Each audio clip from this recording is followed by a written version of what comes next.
días, bienvenidos a este webinario que tiene por objetivo conmemorar el Día Mundial del Retrete y vamos a hablar el día de hoy de microplásticos en aguas residuales. Nuestra región en América Latina hemos avanzado mucho en cobertura de otros servicios públicos, pero en temas de saneamiento estamos a la saga. Tenemos un 69% de la población latinoamericana sin acceso a un saneamiento gestionado de forma segura, que es el apellido que ahora debemos darle. No solo hablar de saneamiento, vamos a hablar de saneamiento gestionado de manera segura, sin dejar a nadie atrás, pasar de la simple cobertura o de la cobertura y avanzar tanto en el tratamiento de las aguas residuales como en la gestión segura en toda la cadena de saneamiento, desde el inodoro hasta el sitio final de la descarga. Vamos a dar inicio a nuestro programa del día de hoy primeramente con palabras alusivas por nuestra directora de la División Interamericana de Aguas Residuales de AIDIS, la ingeniera Marcela García de Paraguay. Marcela. Muy buen día, queridos participantes, bienvenidos a todos. Hoy es el webinario, como vimos, presencia de microplásticos en aguas residuales, ¿verdad? En conmemoración al Día Mundial del Saneamiento 2021, World Toilet Day, donde veremos una presentación en microplásticos en aguas residuales y la presentación del Día Interamericano del Saneamiento, Día SAN. Mi nombre, como ya dijeron, es Marcela García, soy de Paraguay, de la ciudad de Encarnación. Actualmente me desempeño como directora interamericana de DIARES, División Técnica de Aguas Residuales, hago consultoría, investigadora y docente. Quiero contarles un poco lo que es DIARES, esta división, ¿verdad? Se empezó a reactivar nuevamente en AIDIS desde el 2012.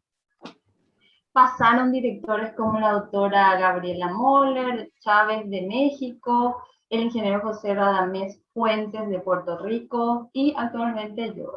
Somos tres directores que hemos trabajado. También ya se organizó a través de nuestra dirección lo que es el primer Congreso DIARES, en coincidencia con el 30º Congreso Centroamericano de Seguridad Sanitaria y Ambiental, segundo congreso se organizó un primer congreso DIARES en el mes de septiembre de 2019. Eso es más o menos una historia de lo que es DIARES. Actualmente, ¿verdad? Con el respaldo de la vicepresidenta técnica, tenemos logrado una gestión de integración en esta división. Tenemos varios países integrando, ¿verdad? Nicaragua, Uruguay, Paraguay, Guatemala, Chile y Perú. Se elaboró el logo también que aquí estamos presentando, ¿verdad? En forma participativa por varios países. La integración es parte muy importante para lograr los desafíos de DIARES propuesta para este periodo. Principalmente le agradecemos a todos, ¿verdad?, que estén presentes en esta webinario. Queríamos dar una pequeña introducción de lo que es DIARES, porque sabemos que vamos a estar lanzándolo en todos los países para que sea conocido y poder hacer más actividades como esta.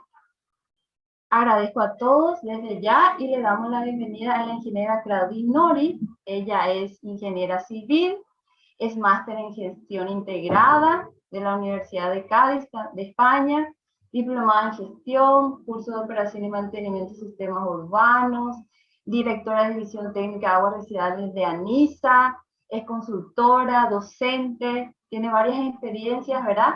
Dejamos en manos de Claudine la breve reseña histórica del retrete. Muchas gracias. Muchas gracias, Marcela. Bienvenidos todos. Yo brevemente, como comentamos, estamos conmemorando el Día Mundial del Retrete y para ello yo les voy a compartir una breve reseña histórica. Realmente, nosotros como humanidad siempre hemos tenido la necesidad de hacer nuestras disposiciones. Antes del Neolítico, lo que se ocupaba era el ambiente en el cual se estaba, ¿verdad?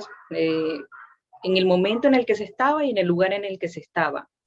es hacia el año 8500 antes de Cristo, donde ya la dinámica de la humanidad empieza a cambiar, nos volvemos comerciantes, productores, empiezan a haber ciudades y empiezan a crecer estas ciudades.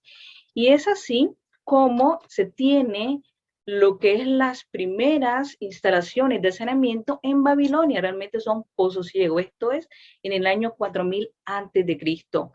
Adicionalmente, ellos también empezaron con una hidráulica incipiente, empezaron a conducir aguas y lo que ellos también lograron hacer, aquí podemos ver las imágenes de las primeras tuberías, es el nacimiento de las aguas negras acompañadas, ¿verdad?, inseparablemente de nuestra civilización hasta hoy en día y tecnologías accesadas para convivir con ella. Ya conducían las heces fecales y la llevaban ya sea hacia un pozo ciego más grande o directamente hacia algún río o hacia algún cuerpo receptor. Es en el año 3000 a.C., en la ciudad de Mohenjo-Daro, actualmente Pakistán, donde ya se encuentran los primeros edificios que conectaban las letrinas a lo que eran las alcantarillas. No se tenía mucha conciencia todavía de lo que era la higiene, pero sí se conducían las aguas hacia los cuerpos receptores que pudiesen ser, por ejemplo, el río Indo. También en ese mismo año, en esa misma época, Grecia también ya empezaba a tener sus letrinas, conducir sus aguas, pero ellos no tenían ríos caudalosos y en su ingenio lo que hacían era conducirlo hacia campos de cultivo, y es aquí donde se empiezan a utilizar las aguas residuales en la fertilización, en el cultivo. Y tenemos ya el Imperio Romano en el año 100 después de Cristo, donde realmente hubo un gran impulso en lo que es el saneamiento. Generalmente las personas tenían, ¿verdad?, esa costumbre de hacer la defecación al aire libre, algunos en pozos ciegos, pero es acá, durante el Imperio Romano, donde se establece y se decreta con una normativa que los hogares deben de tener sus retretes y deben de conducirse y conectarse a lo que son las letrinas. Y otro hito con el Imperio Romano es que ya la letrina se instaura lo que es una silla. Generalmente hasta ese entonces se hacía en cunclillas, y otra también de las innovaciones e hitos durante el Imperio Romano fue que se hacía una separación de las aguas pluviales y de las aguas negras, de tal forma que el agua de los baños, de los termales, también se utilizaba para baldear en lo que eran las aguas negras. Y aquí también podemos ver una conducción de lo que son las aguas negras durante el Imperio Romano. Como les comentaba, todavía no había mucha conciencia del tema de higiene y desinfección, sino que iban directamente estas aguas conducidas hacia los ríos, en este caso, por ejemplo, el río Tíber, pero se alejaba, ¿verdad?, de la comunidad debido al olor que emanaba. También tenemos que durante la Edad Media, realmente pocas ciudades como París mantuvieron las instalaciones que se construyeron durante el Imperio Romano. Si bien las ciudades fueron creciendo, tenían pozos ciegos, se saturaban y la gente empezó a tener el hábito de tirarlas, disponerlas en cualquier lugar. Esto trajo consigo también crecimiento de muchos vectores, ratas, proliferación de lo que es el cólera, otro tipo de pestes, y algunas ciudades, especialmente de la península ibérica, son donde siguieron manteniendo o instaurando normas de saneamiento, conducciones hacia pozos ciegos o hacia lo que son los ríos. Y es así como en el siglo XIX se conoce la etapa del cólera al saneamiento moderno. ¿Qué ocurre en esta etapa? Bueno, ya una de las innovaciones fue en 1597, donde Harrington diseña e inventa lo que es el primer inodoro, el primer prototipo de inodoro, el cual pues no tuvo mucho auge, pero ya hay un primer paso hacia lo que es el retrete que tenemos en la actualidad. También en esta época, un científico en 1847, el médico inglés John Snow, hace lo que es una relación entre que estas enfermedades, el cólera y este tipo de peste, realmente había una incidencia de las aguas que tomábamos que estaban mezcladas con lo que son aguas fecales. Y aquí podemos ver un poquito de las conducciones de cómo iban estas aguas fecales hacia los pozos donde ellos estaban captando el agua. Y logró demostrarlo cuando en algunas zonas cerraron estos pozos y las personas ya no enfermaban. Fue realmente Luis Pauster, que demostró esta intuición de este señor, de John Snow, cuando él pudo ya comprobar la relación que tenían estos microorganismos de las aguas fecales como causantes de lo que son enfermedades infecciosas. A partir de ahí, también los gobiernos empezaron a imponer leyes de construcción de alcantarillas y conexión de los hogares, y si no era factible que en tu lugar hubiera una alcantarilla, ya empezó a tomar en auge lo que eran las fosas sépticas. También en el siglo XIX a final hubo una evolución y hubo un acercamiento científico a entender también lo que es la microbiología, y eso dio paso también a poder tener y empezar a construir, investigar y diseñar lo que son sistemas de tratamiento precisamente de las aguas residuales, como vamos a ver en la siguiente exposición. Y también en este siglo, la revolución industrial también conllevó a problemas de contaminación química, como vamos a ver también en la siguiente exposición, específicamente con los microplásticos. Vamos a ver un poquito más de la evolución del retrete. Aquí miramos algunas imágenes, ya podemos ver asientos, ya podemos ver tipos de materiales como lo que es porcelana, también podemos ver ya las cisternas. Aquí miramos que en 1597, pues el primer retrete lo inventó John Harrington. En 1775, John Cummins patenta la cisterna. En 1778, Samuel Prouzel lo perfecciona con la válvula esférica. En 1848, ya el gobierno inglés obliga, ¿verdad?, a todas las casas a conectarse al servicio de retrete. En 1884, Thomas Crapper, aquí miramos ya lo que es el retrete moderno. Él también instaura lo que es el cierre automático del flujo y también lo que es el sifón. Y ya en 1890, esta fue una práctica difundida en toda Europa. Y aquí podemos también ver en la actualidad otros tipos de retrete. En el 2011 se lanza el reto de la reinvención del retrete, y en el 2018 se presenta la primera expo en Beijing. Aquí podemos ver un retrete que rocía agua electrolizada para matar bacterias. También miramos un retrete ya con inteligencia artificial. Esto también te permite tener una limpieza personalizada. Por aquí tenemos un retrete que permite hacer compostaje, no requiere agua, no tiene conexión a alcantarilla, y sí tiene un reactor donde se da pues el proceso de compostaje. Aquí miramos otras innovaciones, esto impulsada, ¿verdad?, por Fundación Bill y Melinda Gates, que también utilizan paneles solares. Aquí tenemos los inodoros típico occidental. Aquí miramos ya un tanque séptico donde hay una separación de las aguas, de los sólidos. Por aquí tenemos un reactor electroquímico que hace la oxidación del agua. Por aquí tenemos un tanque, una unidad de filtración, un tanque de contención. Y aquí tenemos, ¿verdad?, precisamente como utiliza energía, tenemos el panel solar, y también de este proceso se desprende hidrógeno que también se puede almacenar si en un dado caso no hubiese energía. También aquí tenemos otro prototipo.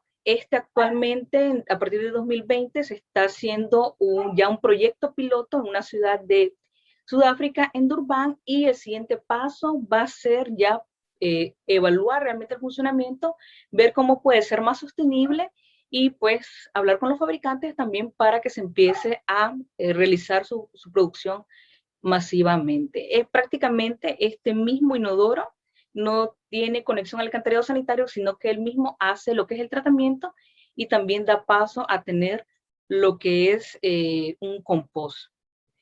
Pero bueno, muy bonito todo lo que hemos visto. Realmente, ¿a quién le importan los retretes? Todavía hay 3.600 millones de personas que no disponen de uno, no tienen acceso al que es saneamiento seguro, y es por eso que en el 2013 las Naciones Unidas conmemora el día de mañana, el 19 de noviembre, como Día Mundial del Retrete, precisamente para visibilizar este tema y poder estar buscando soluciones. Y precisamente pues nosotros como DIARE hemos hecho este evento para seguir hablando de estos temas tan importantes, y que realmente pues esperamos que esta brecha siempre se vaya reduciendo. Muchas gracias, y le doy la palabra a Marcela.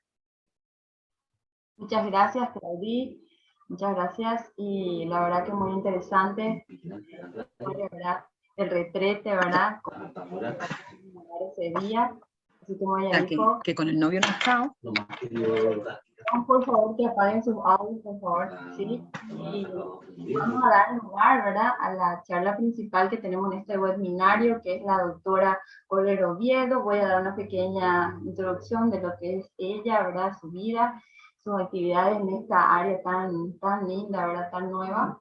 Así que ella es licenciada en Ciencias del Mar, dice doctora ingeniero química de la Universidad de Cádiz, nacionalidad española. Inicia su trabajo como investigadora disfrutando de una beca del Plan de Formación del Profesorado del MEC. Durante 4 años realiza su tesis doctoral en el seno del Grupo de Investigaciones, Tecnología del Medio Ambiente en la Universidad de Cádiz, la cual se centró en estudiar las actividades microbianas de la microbiota que se encuentra asociada aún en procesos biológicos de depuración de aguas residuales. Los resultados de estos proyectos enmarcados en esta área de investigación generaron la publicación de varios artículos en revistas internacionales. Posteriormente realiza funciones de investigación en diferentes contratos en empresas del sector, manteniéndose siempre ligada en temas de depuración de agua. Cabe destacar trabajos tales como puesta en marcha de depuradoras de la zona, ¿verdad?, Jerez de la Frontera, control y operación de la ELAR en Cádiz, electrónica, selección de condiciones de operación de sistemas hídricos de depuración, etc. Continuando su formación en el grupo de investigación y comienza la dirección de diferentes trabajos de investigación, en el año 2007 se inician en un nuevo camino de investigaciones relacionadas con la reducción de la producción de fangos residuales. También ella, a partir del año 2015, se dilega una nueva línea de investigación, la cual versa en estudiar el papel de los microplásticos realizando en la depuración de aguas residuales, siendo esta línea en la que se desarrolla actualmente su investigación. Actualmente lidera 2 proyectos de investigación centrados en la investigación de microplásticos en aguas residuales. Hasta el momento se han publicado 4 artículos en revistas científicas, así como han realizado más de 10 comunicaciones al Congreso. Esta trayectoria investigadora se ha realizado paralelamente a la trayectoria como docente. Esta ardua se inició en el año 1999 siendo contratada por la Universidad de Cádiz como profesora asociada. A lo largo de los años ha disfrutado de distintos contratos docentes, alcanzando su plaza de profesora titular de la universidad en agosto del año 2010, a cargo que ocupa hasta la actualidad. Así que le damos la bienvenida a la doctora Dolores, así que le cedo la palabra. Muchas gracias.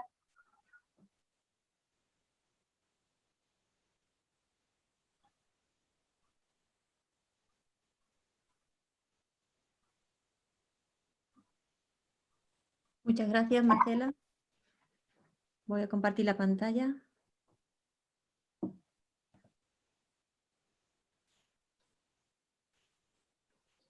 Bien, se ve bien, ¿verdad, Marcela? Súper bien, súper bien. Perfecto. Bien, pues muchas gracias por tus palabras, Marcela. Y voy a dar comienzo pues, a esta charlita de un webinar sobre la presencia de microplásticos en aguas residuales. Bien, cuando hablamos de microplásticos, si ponemos la palabra microplásticos en Internet, pues aparecen muchísimas fotos y muchísimas noticias pues, relativamente recientes. De hecho, en el año 2018, la palabra microplástico fue la más nombrada pues, a nivel mundial. Existe mucha investigación al respecto en diferentes ambientes, como vamos a ver, y vamos a ir centrando el tema que nos ocupa. Bien, el índice que yo he preparado para esta charla, esta formación, es el que aparece en la pantalla. Es difícil hablar de microplásticos si no hablamos de su origen, que es el plástico, ¿vale? Entonces, tengo que hacer una breve reseña histórica sobre el plástico, sobre su evolución, qué es la contaminación plástica, y a partir de ahí ya veremos, iremos centrando el tema para hablar sobre los microplásticos en los diferentes cuerpos de agua, no solo las aguas residuales, sino también las aguas, está muy relacionada la contaminación de aguas residuales con el agua marina o el agua dulce.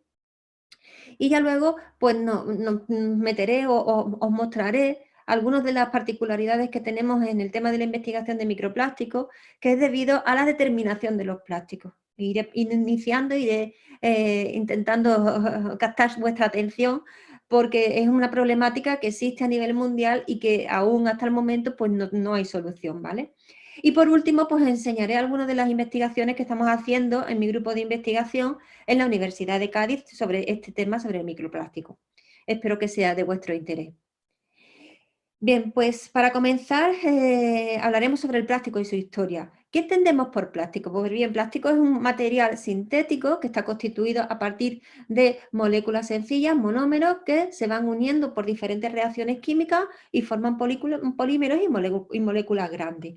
Bien, estos plásticos tienen unas características pues, que son moldeables a determinadas condiciones de temperatura, son plásticos y tienen la particularidad que es una molécula pequeña que se va repitiendo una y otra vez, es decir, un patrón repetitivo que se repite a lo largo de la molécula en concreto.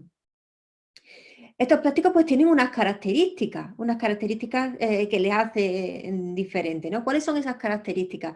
Pues bien, la resistencia a la degradación, son materiales ligeros, son moldeables, son resistentes y se pueden emplear en infinidad de productos. Hoy en día, pues prácticamente todo lo que tenemos alrededor, si miramos un poco alrededor de casa, alrededor de nuestro trabajo, estamos rodeados de plásticos. Pero todos no iban a ser ventajas. Tenemos una pequeña desventaja en el tema de los plásticos, y es que son contaminantes porque, aunque ahí aparece la frase que no se reciclan, hay una pequeña parte que, bueno, se está intentando reciclar, pero en su mayoría son muy resistentes, ¿vale? Se mantienen, tienen una edad muy alta en el medio receptor y, por lo tanto, no son beneficiosos para el medio ambiente. Bien, si hablamos un poco ya de historias de los plásticos a lo largo de los años, pues ya en 1839 se empleaban plásticos, aunque eran de origen natural, como el caucho, para diferentes elementos. Empezaron a sintetizarse plásticos ya de forma sintética, como el celuloide, que fue en 1869, la seda artificial, viscosa, la baquelita, fue digamos, una innovación que llamó la atención y cambió un poco la tendencia. En el año 1907, y a partir del año 1907 y hasta los años 50, pues empezaron a sintetizarse todos los polímeros que hoy conocemos, poliestireno, el PVC, el caucho sintético, etcétera, ¿vale? Y quizá el hito más importante o que llama más la atención en esta secuencia que he intentado mostrar es el hallazgo del polietileno y el polipropileno. He querido destacarlo porque estos dos señores, estos dos investigadores, consiguieron el Premio Nobel de Química en el año 1963, ¿vale? Porque fue un cambio totalmente radical. Bien, siguiendo avanzando un poco en el tema del plástico y de su historia, podemos ver en la transparencia la producción mundial de plásticos en el año 2019. Como veis, pues China está a la cabeza en la producción de plástico y seguido pues por la Unión de Estados Unidos, México y Canadá, que tiene un 19%, Europa, resto de Asia, etcétera, en donde se produjeron 368 millones de toneladas, ¿vale? Este número es importante si tenemos en cuenta que gran parte de los plásticos que se producen llegan al medio ambiente y no se reciclan, ¿vale? Entonces estamos teniendo un problema bastante importante. Si hablamos un poco de producción per cápita por persona, pues en China tenemos una producción de unos 82 kilos per cápita, en Japón un poco más, y es en la Unión de Países de Estados Unidos, como decía antes, Canadá y México, donde tenemos la mayor producción, ¿vale? Cuando lo hacemos en referencia a la persona. ¿Y qué pasa con estos usos del plástico? Pues bueno, en los últimos años, en la evolución de los usos del plástico, el plástico de un solo uso, pues ha ido evolucionando a lo largo de los años. Y como veis, en línea azul en esta gráfica se representa lo que sería la producción mundial de plásticos de un solo uso, y en línea negra aparece la producción de plásticos de un solo uso en Europa. Como veis, la línea de la producción mundial es ascendente hasta el año 19 y, sin embargo, parece que en Europa estamos intentando mantenerlo, ¿vale? Luego hablaremos un poco de legislación y parece que todo está relacionado con algunas normas prohibitivas que han sido publicadas en los últimos años. Bien, viéndolo desde otro punto de vista, en el mundo, pues en el año 17 y 18 vemos que se incrementa la producción de plásticos y sin embargo, como os decía, en Europa parece que estamos manteniendo, incluso bajando un poquito esa producción de plástico de un solo uso. Pues bueno, esto como os decía anteriormente, tenemos mucha producción de plásticos, perdón, y ¿qué ocurre con estos plásticos que estamos produciendo y que como destino final tenemos el medio ambiente? Pues nos surge el concepto de contaminación plástica. Bien, ¿qué es la contaminación plástica? Pues la contaminación plástica entendemos como la introducción de plásticos en el medio ambiente que deriva en amenazas potenciales para el mismo, para los organismos y para la salud humana. Es un elemento que se está introduciendo de forma artificial y por lo tanto no conocemos bien los efectos que vamos a tener debido a estas sustancias que se han introducido de forma artificial en el medio. El Programa de las Naciones Unidas ya ha considerado la introducción de plásticos en el medio ambiente como un problema muy importante de contaminación en el que nos tenemos que enfrentar la generación actual. ¿De dónde viene este problema de contaminación plástica? Pues viene ligado a la gran cantidad de plástico que no se recicla. Ahí os muestro un mapa del mundo, el porcentaje de la cantidad de plástico reciclado. Choca un poco pues, que la India sea el primer país que recicla plástico con un 60%, seguido de Europa del 30% y Corea del Sur, perdón, que está detrás de la India. Los países, pues ahí tenéis los valores, México con un 25%, Estados Unidos un 9% tan solo. Pues bueno, son cifras que llaman la atención y que hace que pensar, ¿no? Si nos vamos a España, en España pues estamos consiguiendo valores bastante importantes en temas de reciclaje, llegando, estos datos son del año 19 y he consultado datos actuales del año 20, del año 2020, y ya nos situamos en un 45% de la cantidad de plástico que reciclamos. Hay un cierto porcentaje pues, que se dedica a recuperación energética y el menor porcentaje se destina a vertedero. Si hablamos de cifras a nivel de Europa, pues tenemos que el 32% aproximadamente del plástico se recicla, mientras que el 25% restante pues, va a vertedero. Si vamos hablando de cifras ya a nivel mundial, solo el 9% de los 9.000 millones de toneladas de plástico que se producen se reciclan. Fijaros la cantidad de residuos que están llegando al medio receptor, ¿vale? Pues es una problemática bastante importante. Y bueno, ¿qué pasa con el plástico que llega a los medios receptores? ¿Qué ocurre? ¿Se quedan mucho tiempo en esta situación? Pues los plásticos pueden ser sometidos a situaciones de degradación, a procesos de degradación, con lo que hace que ese polímero, esa molécula grande de muchas unidades pequeñitas, que recordáis que lo definí en el inicio de la charla, se pueden romper en unidades más pequeñas que se llaman monómeros. Pero bueno, eso dura bastante tiempo hasta que llegamos a esos monómeros. En la transparencia pues aparece también una tabla del tiempo que tardan pues, algunos de los elementos plásticos que utilizamos a diario, como pueden ser cubiertos de plástico, botellas de plástico. Fijaros que son 500 años en romperse. Pues bastante, ¿no? Pues bueno, ¿qué vamos a entender por degradación? Pues degradación vamos a entender que ese plástico inicial va a perder sus propiedades iniciales que tenía debido a diversos factores externos que están actuando sobre ello, ¿vale? Y también se va a ver vista su composición química. ¿Es una forma, digamos, yo tengo una norma por la que van a seguir esa degradación todos los plásticos? Pues no. vamos a tener situaciones totalmente diferentes porque hay plásticos que se van a degradar a una velocidad y a otra, depende de las condiciones ambientales que vamos a tener, depende de las características del plástico, no tenemos un patrón oficial o a seguir en donde sepamos bien hacia dónde va a ir ese plástico que ha llegado al medio de receptor. Por lo tanto, nos estamos enfrentando a una incógnita que no sabemos hacia dónde vamos, ¿no?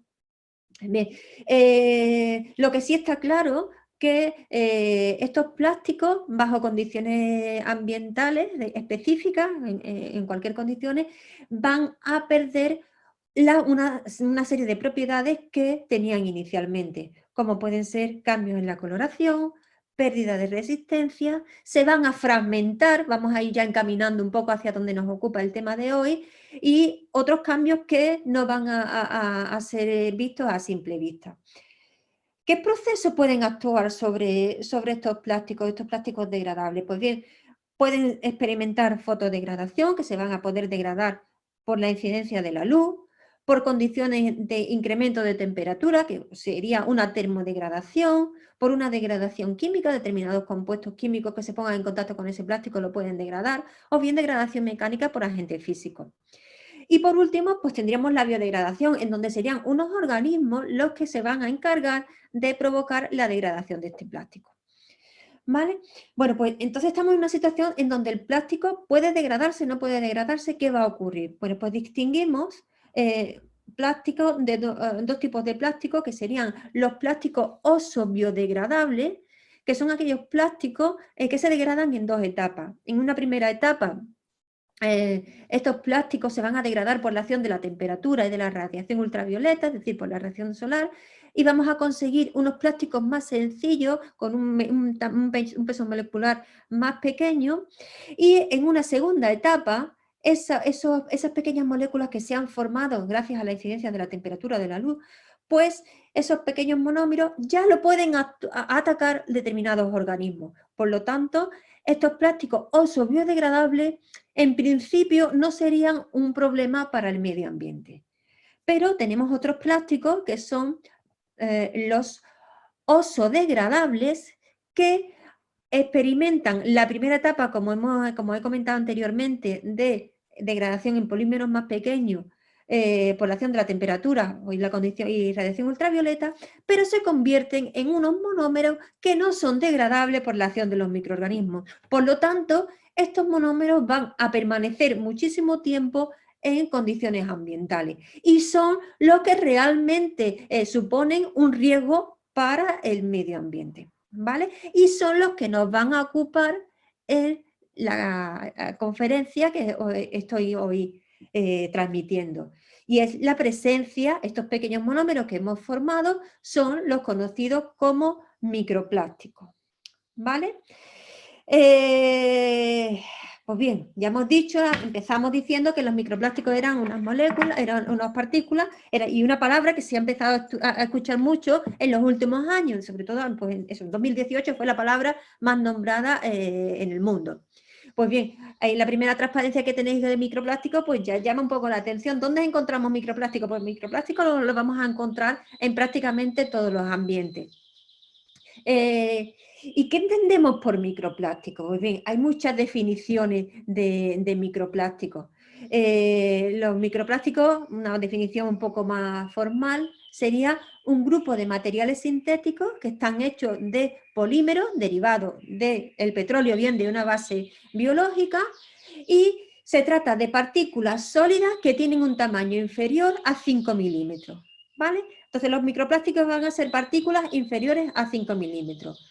Son partículas que no son solubles en agua y su degradabilidad es baja. Por lo tanto, van a permanecer mucho en el medio ambiente. Existe mucha discrepancia en cuanto a clasificaciones. Una de ellas utilizada es la diferenciar entre microplástico y mesoplástico. ¿Y qué diferencia habría entre ellos? Pues los microplásticos son aquellos que se necesita una lupa para poder identificarlo, y los mesoplásticos serían aquellos plásticos que los podemos identificar simplemente con la vista, ¿vale? No necesitamos ningún tipo de utilidad.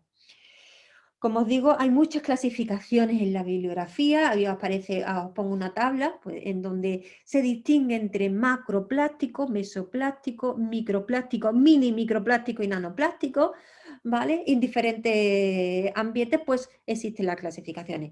Cabe destacar de las ESAM en el año 2015 pues que distingue entre macroplásticos, comprendido entre 1 milímetro y 25 milímetros, el mesoplástico entre 25 y 1 milímetro, microplástico entre 1 milímetro y 1 micra, y ya el nanoplástico es inferior a 1 micra. ¿Vale? Son 4 clasificaciones que os muestro de la bibliografía, pero si vosotros hacéis una búsqueda vais a encontrar otras clasificaciones diferentes. Pues bien, vamos a seguir avanzando y vamos a mostrar otra definición de microplástico. Pues bien, microplástico, según Frias y Nash, es una definición bastante reciente, indica que microplástico es cualquier partícula sintética, sólida o matriz polimérica de forma regular o irregular, cuyo tamaño está comprendido entre 1 micra y 5 micras, ¿vale? Ya nos fija el tamaño inferior. Y además indica que es de origen primario o secundario e insoluble en agua. Esta definición es un poco más completa y va avanzando en lo que queremos entender de plástico, de microplásticos, perdón. Bueno, ¿y de dónde vienen estos plásticos? ¿Cómo llegan al medio ambiente? ¿Por qué tenemos esta preocupación con estos plásticos? Pues bien, estos plásticos pueden ser porque originariamente se hayan fabricado en este pequeño tamaño, comprendido entre 1 y 5 milímetros, o bien porque proceden de fragmentación de materiales de mayor tamaño, por agentes externos, como decía, de los plásticos ozodegradables, ¿no? Son sometidos a condiciones externas de luz y de temperatura y se degradan. También se pueden degradar, también se pueden erosionar por agentes físicos, viento, acción de las olas, etc. También hay plásticos, hay compuestos, perdón, de cosméticos o pinturas que tienen en su formulación estos pequeños compuestos microplásticos que pues tienen una función en la formulación de los mismos. O bien su origen puede estar en la degradación de neumáticos. Pues bueno, tenemos unos compuestos, estamos agrupando en una palabra, microplástico, diferentes partículas de origen muy diverso, como estáis viendo. Tenemos que intentar avanzar un poco más y intentar clasificarlo, intentar entenderlo de alguna forma. En la definición anterior que os he puesto en la transparencia, distinguía que aquellos plásticos de origen primario o secundario. Mira, ¿a qué se refiere con primario o secundario? Pues bien, microplásticos de origen primario o secundario está haciendo referencia a la naturaleza del plástico. Los plásticos primarios son aquellos que se han formado o se han fabricado, perdón, originariamente con esta formulación, con este tamaño. Pues son exfoliantes, algunos productos de cuidado personal que tienen esas pequeñas micropartículas, microesferas, que tienen un determinado poder. Y los plásticos secundarios son aquellos plásticos que llegan al medio ambiente, pero su origen está en la degradación de unos plásticos de mayor tamaño, como tenéis aquí en la transparencia, ¿vale? Esos plásticos se pueden degradar y se ven estos plásticos más pequeños de un tamaño inferior. Bien, existe otra clasificación empleada por los diferentes investigadores, que en cuanto a la forma que tienen los plásticos. Ahí en la transparencia aparecen las formas en la clasificación que se suele utilizar más, que es en fragmentos, en copo, bien en esferas, que son muy redonditos, filamentos o las fibras, ¿vale? Es otra clasificación atendiendo a la forma. Y otra clasificación que se puede emplear también en la bibliografía es atendiendo al tipo de polímero que se emplea en la formulación.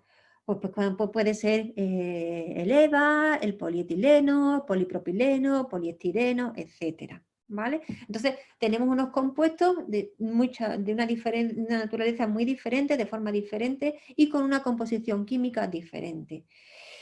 Pues estos compuestos van a generar impactos ambientales y generan una preocupación en la comunidad científica por conocer los efectos que va a provocar sobre los diferentes ambientes en los que se puede acumular. La primera preocupación que apareció en los investigadores fue la preocupación en el medio marino, porque se aparecieron, no sé si recordáis, unas noticias que aparecieron allá en el año 2013 o 14, en donde apareció la primera isla de plástico. Y se observó que había muchos animales marinos que tenían plástico en su interior, en el interior de su aparato digestivo. Bien, pues estos microplásticos, estas sustancias, estos elementos que llegan a los medios receptores van a provocar una serie de impactos ambientales que tienen una repercusión bastante importante. Algunos de los daños físicos descritos en los diferentes animales, en diferentes animales marinos, pues pueden ser oraciones y úlceras internas, bloqueo del aparato digestivo porque se saturan con estos plásticos, disrupción endocrina, ovulación retrasada, incluso puede provocar la muerte. ¿Vale? Se ha visto que algunas tortugas pues, han quedado ahogadas por los plásticos en el intestino o bien en el estómago, porque el plástico incluso no serían ya microplásticos, sino serían macroplásticos porque tienen un tamaño considerable. Además, estos plásticos, estos microplásticos, tienen unos impactos químicos importantes porque al tener una alta relación superficie-volumen, estos microplásticos pueden actuar como vector de transporte para otros contaminantes como pueden ser los metales pesados, compuestos orgánicos persistentes, PCB, etcétera. De tal forma que vamos a transportar, estos microplásticos, perdón, van a transportar estos contaminantes de una zona a otra sin ningún tipo de modificación. Los procesos y pueden llegar a un medio receptor totalmente diferente y experimentar reacciones o efectos de contaminación diferentes al lugar de origen. Además, también debido a esta gran superficie volumen, pues pueden transportar también materia orgánica, están en contacto en materia orgánica e inorgánica y pueden servir también como nicho para diferentes organismos, de tal forma que podemos ver una contaminación microbiológica y llegar a unos microorganismos totalmente diferentes a medios receptores con condiciones ambientales distintas. Entonces, tenemos una situación también, pues no solo es el compuesto que tenemos, sino los impactos que está produciendo en los medios.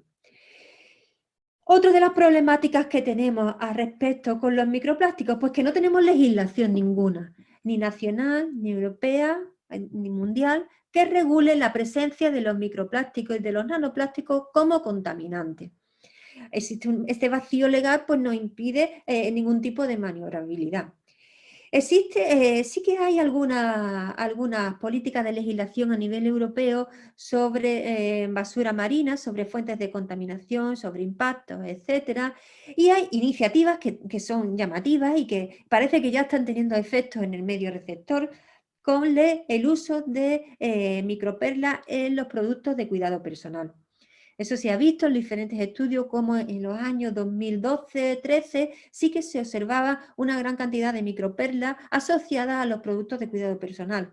Hay una normativa que comenzó con Países Bajos, con Luxemburgo, en donde vieron que había una gran cantidad de microperlas en los medios receptores, en las aguas residuales, y empezaron a imponer a nivel nacional estos países en la prohibición de incluir microperlas de origen plástico en la formulación de los productos de cuidado personal. Esa iniciativa, que comenzó con los Países Bajos, con Luxemburgo, pues fue seguida por muchos países y en el año 2020 pues ha sido Italia y la India las que la han incluido en su legislación. Por lo tanto, se ha conseguido a nivel europeo pues que estos contaminantes, que son las microperlas, un tipo particular de microplástico, que no se incluyan en la formulación de estos compuestos de cuidado personal. También hay una estrategia dirigida a mejorar la gestión del plástico sobre los plásticos de un solo uso, en donde se ha planteado a nivel europeo que en 2030 se reduzca totalmente los plásticos de un solo uso. Cabe destacar una propuesta de resolución del año 2019, también a nivel europeo, en donde se destaca la necesidad de abordar la contaminación por microplásticos en el contexto del tratamiento de aguas residuales. Por lo menos ya es un avance, ya estamos hablando. Ahí os muestro lo que dice la legislación en esta propuesta de resolución, en donde ya va encaminando que hay que revisar la Directiva Europea de Legislación de Aguas Residuales, porque se ha visto que existe la presencia de estos microplásticos y que pueden tener una salud humana puede tener un riesgo para la salud humana y para el medio ambiente. Cabe destacar que también parece que hay un cierto movimiento a nivel europeo también en relación con la Directiva Marco de Agua de incluir los microplásticos como sustancia prioritaria. Por lo tanto, actualmente no existe nada de legislación oficial que me prohíba o que me controle las cantidades de plástico que podemos encontrar en los medios receptores, pero sí que hay ya un pequeño movimiento que invita o que está haciendo que se mueva para intentar paliar los efectos que se están viendo en los medios ambientes. Bueno, pues os he contado ahora mismo la problemática de los plásticos, de las características que tiene. ¿Y qué pasa con estos plásticos? ¿Se encuentran en un solo sitio? ¿Los encontramos en diferentes lugares? Pues el principal problema que tenemos son los microplásticos en las masas de agua. Empezaremos hablando de las masas de agua dulce, en donde este ambiente o este medio receptor ha pasado un poco desapercibido, no se han visto hasta los últimos años, el 2018, quizás 17-18, las primeras publicaciones sobre cantidad de microplásticos en este medio receptor. Y sin embargo, los cuerpos de agua dulce son los cuerpos que sirven de fuente de agua potable. Por lo tanto, el estudio de estos cuerpos de agua debería de ser prioritario. ¿Vale? ¿Qué se ha visto en estos estudios? Pues estos estudios se ha visto que tanto ríos como lagos, como glaciares y aguas subterráneas tienden a acumular gran cantidad de micropartículas y microfibras. ¿Vale? ¿Actuando cómo? Pues van a actuar como sumidero y como medio de transferencia.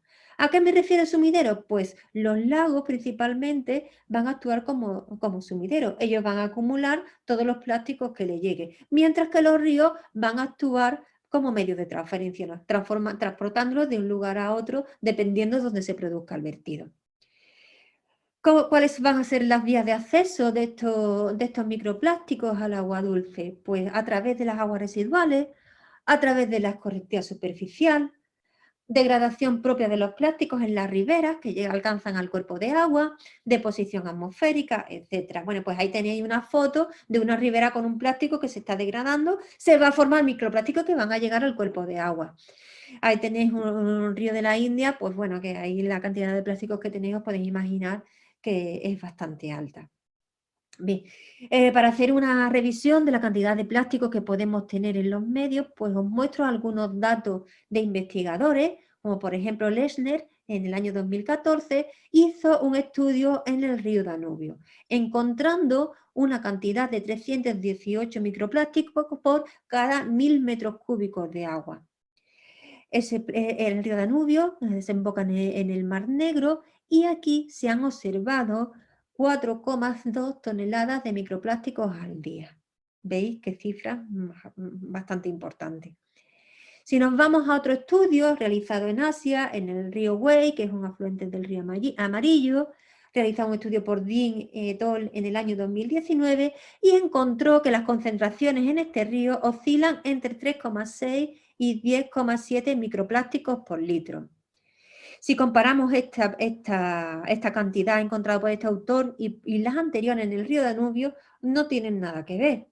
Entonces, ¿qué os muestro ahora? Pues que la comparación de estos resultados es prácticamente imposible. ¿Por qué? Porque no existe, al igual que no existía una legislación al respecto en condiciones o concentraciones de microplásticos, no tenemos un método estandarizado que me diga cómo yo tengo que hacer la medida o la extracción, el procedimiento de extracción de microplásticos, ni el recuento, ni cómo determinarlo, ni nada de eso. Entonces, es necesario que a nivel mundial se establezcan unos métodos estandarizados para poder comparar los diferentes datos que se están obteniendo en diferentes sitios del mundo y ver una estimación a nivel mundial.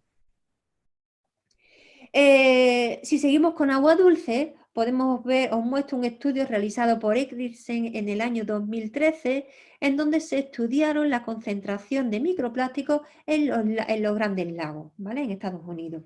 Pues bien, en este estudio se pudo comprobar que en los lagos Superior y Hurón, que no lo veo bien, se encontró una concentración de microplástico de 43.000 por kilómetros cuadrados. Sin embargo, en el lago Erie hubo puntos de muestreo, zonas de muestreo, en donde la concentración de microplástico alcanzó la cifra que estáis viendo en la transparencia. Una barbaridad. Parece ser que esto está influido por unos grandes núcleos de población que están cercanos al lago Erie, que provocan la alta concentración de microplásticos en este lago. Si nos vamos al agua salada, a las masas de agua salada en relación con los microplásticos, los océanos son auténticos sumideros de agua, de basuras marinas, macro y microplásticos. El mar de Mediterráneo, el mar que tenemos aquí en Europa, ha sido descrito como uno de los entornos más afectados por la basura marina. Y sus investigaciones en los últimos años son muchas las investigaciones que se han dedicado a ver qué está ocurriendo con los plásticos en esta zona, macroplásticos, microplásticos, zonas de influencia, etcétera. Un investigador de la Universidad de Cádiz, precisamente, Cózar, en el año 2015, comprobó que más del 80% de las basuras recogidas en el mar Mediterráneo son microplásticos. Por lo tanto, hace mucho que pensar. Otro de los aspectos importantes a tener en cuenta, que seguro que habéis escuchado hablar de ellos, son los océanos de plástico. Esas grandes islas que se han formado por los remolinos de agua o los giros de agua que ocurren por las corrientes marinas y que están provocando la generación de unas islas de plástico que van creciendo a una velocidad vertiginosa. Cabe destacar la isla del Pacífico Norte, que es la más grande, que pues bueno, tiene kilómetros y kilómetros de extensión, seguida por la isla del Atlántico Norte, que también tiene una extensión bastante grande.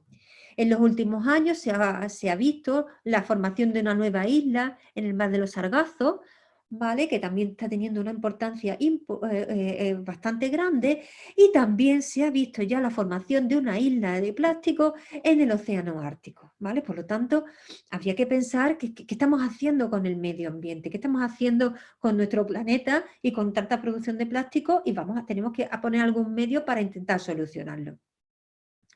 Para afianzar estos datos, estos datos que os estoy dando, con estudios realizados en la investigación, cabe destacar el estudio realizado por CERI en el mar Adriático, en donde encontró que las concentraciones más altas de microplástico se determinaron en zonas cercanas a la costa, con una distancia menor a 4 kilómetros. Cuando nos alejamos de costa, distancias mayores a 4 kilómetros, parece que la concentración de microplástico disminuye. Por lo tanto, ¿a qué está debido la presencia de esos microplásticos? Pues generalmente turismo, actividad humana, navegación intensa y actividades industriales y pesqueras. Eso parece ser que son las principales causas. En el Océano Índico hay un estudio bastante reciente, del año 2021, de este año, en donde se ha visto que en el Océano Índico se encuentran las concentraciones más altas del mundo en lo que se refiere a cantidad de microplásticos. Ahí aparece la cifra, 0,34 microplásticos por litro, y ahí aparece el giro en el Océano Atlántico, en el Océano Índico, que va a provocar la formación de esa isla de la que hablábamos. Esta zona es una zona poco estudiada, tenemos una zona cercana de alta contaminación en la zona de estos países del este, por lo tanto parece ser que está relacionado con estas altas concentraciones que encontró este investigador Lead en su estudio. También llama la atención y pone un poco nervioso en los océanos polares. Esas noticias son relativamente recientes, de julio, de verano de este año, en donde se ha visto plástico en la Antártida y en el Ártico. En concreto, han encontrado microplásticos en la dieta de los pingüinos en la Antártida, por lo tanto, se está poniendo de manifiesto que es serio el problema que tenemos, ¿vale? Han llegado ya hasta los casquetes polares. Bien.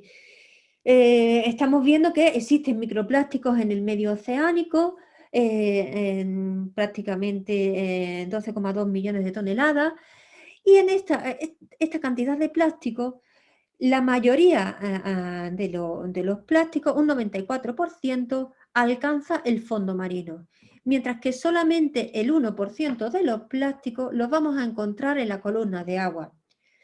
Fijaros con estos datos y con los datos que os he mostrado anteriormente, qué cantidad de plástico podemos encontrar en los fondos marinos. Bien, ¿de dónde vienen esos plásticos que estamos viendo en los océanos? Pues lo que hemos visto anteriormente, de gránulos de plástico, polvo de ciudades, productos de cuidado personal, neumáticos, etc. ¿Vale? El 80% de los plásticos que encontramos en el medio marino tiene su fuente de origen terrestre. ¿Y cuál es una de las fuentes principales de origen terrestre que vamos a tener? Las aguas residuales. ¿Vale? Las aguas residuales van a llevar en su composición plásticos, productos cuyo origen puede ser productos de cosmética, productos textiles, pinturas, barnices, etcétera, que llegan al medio oceánico. Pues bueno, ya hemos llegado al tema que nos ocupaba, microplásticos en aguas residuales. Vamos a ver qué pasa, vamos a ver qué tenemos y cuál es la problemática que existe en los microplásticos en relación con las aguas residuales. Bien, las plantas de tratamiento de aguas residuales, las EDAR, como conocemos aquí, han sido identificadas como una fuente importante de microplástico del efluente al medio acuático, aunque también pueden actuar como sumideros de estos contaminantes emergentes ubicuos y tanto primarios como secundarios, ¿vale? Es una definición de la bibliografía que os he querido mostrar para que nos situemos en la problemática que tenemos. Bien, hoy en día, pues, a nuestras plantas de tratamiento llegan las aguas residuales que presentan una alta heterogeneidad, son bastante diferentes a lo largo del día, a lo largo de las diferentes épocas del año, como bien sabemos todos, y en estas plantas de tratamiento no hay ningún tratamiento específico para la eliminación de microplásticos.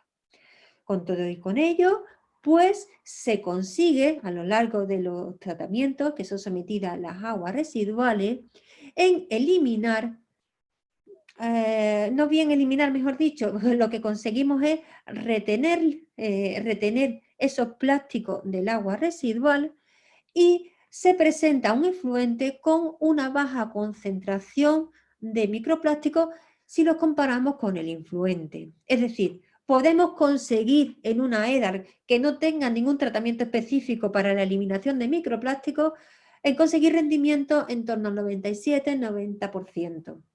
¿Pero qué pasa con esos plásticos? Pues esos plásticos no hay ningún tratamiento específico para eliminarlos. ¿Qué está ocurriendo con ellos? Pues estos plásticos están siendo retenidos en lo que se denomina los lodos residuales.